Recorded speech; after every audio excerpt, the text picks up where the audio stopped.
Have you ever noticed yourself feeling more clumsy than usual, dropping things, bumping into things, and thinking, what's going on with me lately? And it's not just one moment either. It shows up in small ways first, right? You misjudge where something is. You knock into something that you normally wouldn't, and you drop something for no reason. And then after a while, though, it starts to feel really frustrating because it just doesn't feel like you. Well, an increase in clumsiness or poor coordination is one of the 80 symptoms of menopause that I break down in my latest book. And it's one that almost no one talks about because it doesn't immediately get connected to menopause.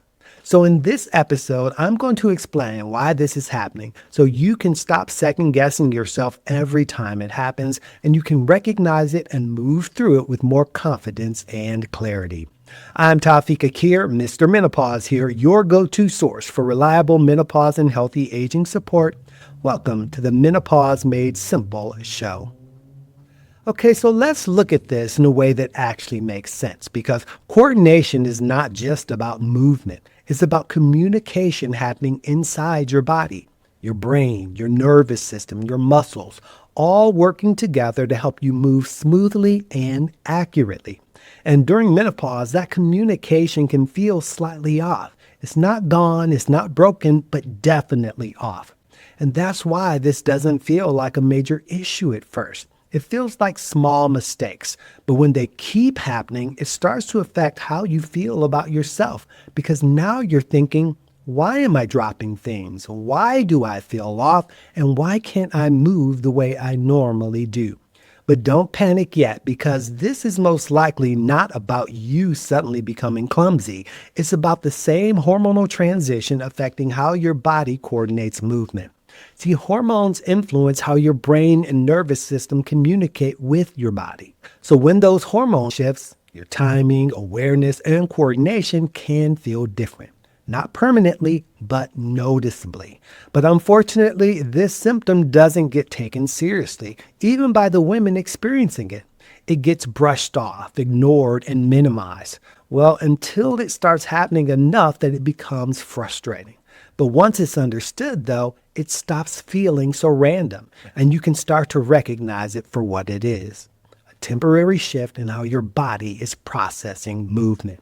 And that recognition matters because instead of questioning yourself, you can start adjusting how you move through the moment.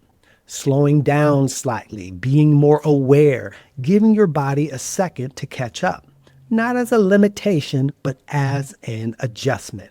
And that distinction matters more than it might seem because when you recognize what this is, your response to it should change as well.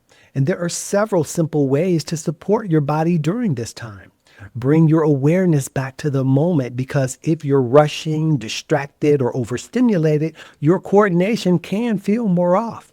But slowing down slightly gives your body time to recalibrate. Adjust how you move, not out of fear, but with intention by giving yourself an extra second when reaching, stepping, or just changing direction.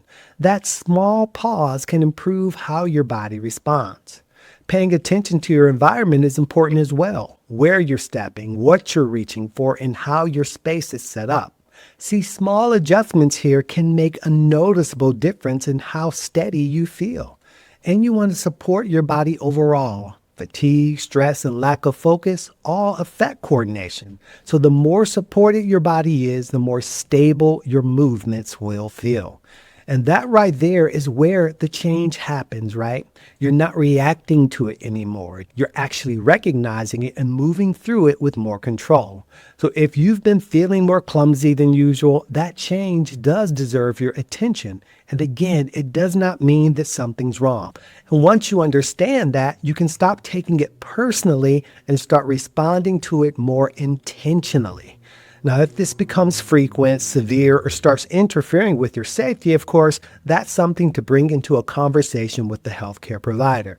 And look, I want you to know that you are not suddenly clumsy. You're in transition. And understanding that helps you to stop taking it personally and to start moving through it with more intention. And if today's episode helped that start to make more sense for you, That's exactly why I do this work. And if you want to go deeper, the first two chapters of my book are yours completely free so that you can keep building that understanding in your own time and at your own pace. The link is in the description.